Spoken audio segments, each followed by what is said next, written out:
When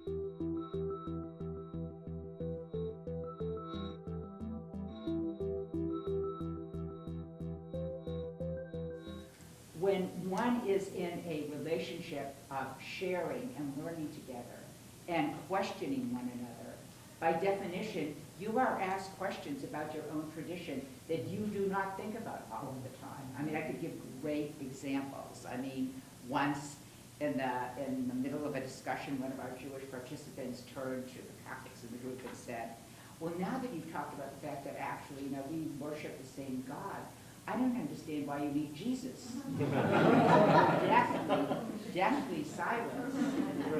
The Catholics thought about it, like how were they going to answer this question of why did they need Jesus? Or on the other hand, when a Catholic participant would say to everybody in the room, I don't know how to really think about myself anymore because Jesus is not accepted, certainly in the Jewish tradition, as in terms of the Holy Trinity and in terms of the nature of Jesus. For Jews, Jesus is a historical Jewish figure. But the whole theology that's grown up about it, what does it mean for me that Judaism, which rejected, and I think that was the term she used, Jesus is still a viable, living, compelling religious tradition and people that goes on. What does all that mean? How do I deal with that fundamental theological, question?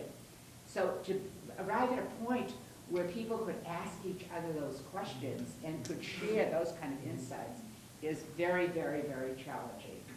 However, I would say that at the end, and this has all been written in this journal, in the book, and whatever, all the quotes that we have, it was a powerful, transformative experience.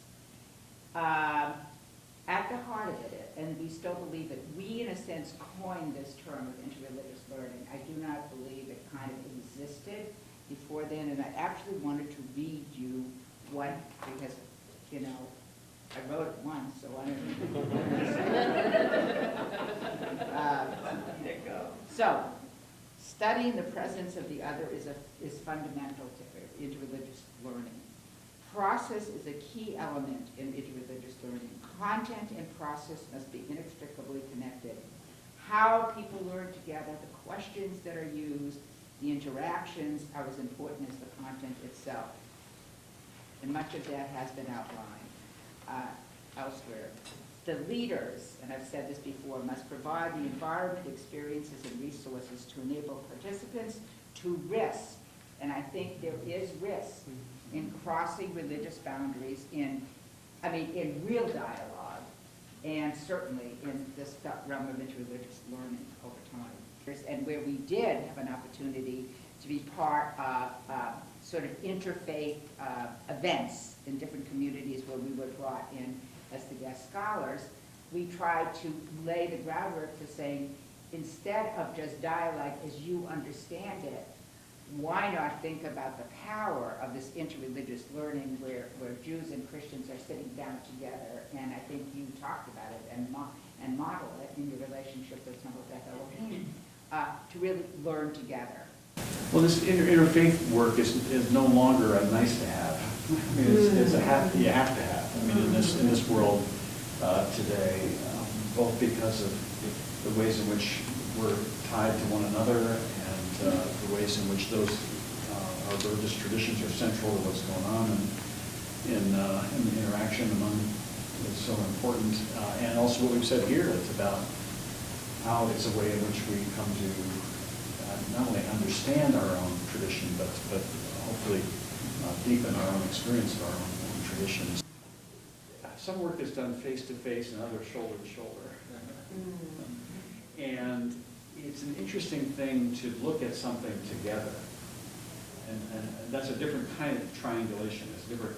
It's a triangle. It's two people looking at something together. I had a fascinating experience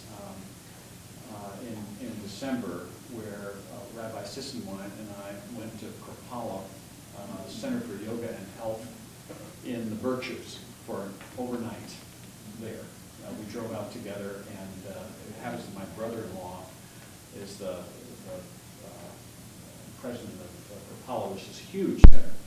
For the two of us to go as a rabbi and a minister to experience that together, and then to sit down with my brother-in-law and talk about what's going on there, because they're obviously, it's a whole other religious group. It's becoming quickly the fastest growing religious group in the country, which is the spiritual but not religious folks.